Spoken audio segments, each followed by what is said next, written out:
This is 1864 Stockbridge, Massachusetts telegraph. Right now the sounds you are hearing is from the wire service in 1864. The news of the Civil War is coming in.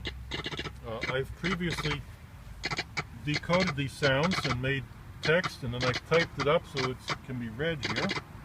And what's reporting is that the siege of Atlanta has begun this past week.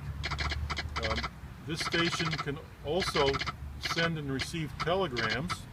So a person comes in here, I write the message down, they pay me some money, and I send it out to another telegraph station.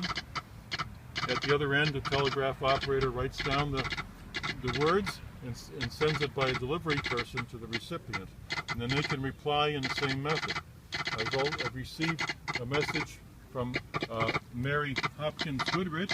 She wanted it sent to Cyrus Field, so I sent that to Cyrus Field, and then he replied, and she paid me.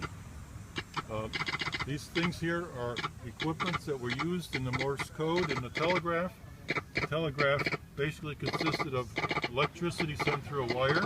The electricity was controlled by a key to send it, and by a unit like this to receive it, a relay sounder that made these sounds.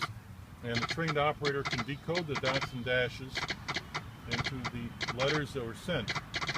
Samuel F.B. Morse invented the Morse code in 1837, and it's what's called a killer app. It's a way to use existing hardware that was invented about 5 years earlier in a way that people could not live without. So they could send messages instantaneously over a wire if the sender and the recipient had the equipment and the knowledge of how to use it in their office or their home.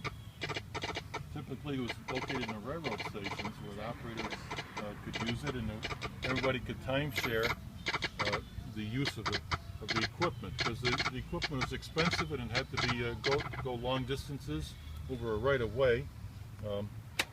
And the right-of-way was the best right-of-way was the railroad tracks, because they went from town to town to town.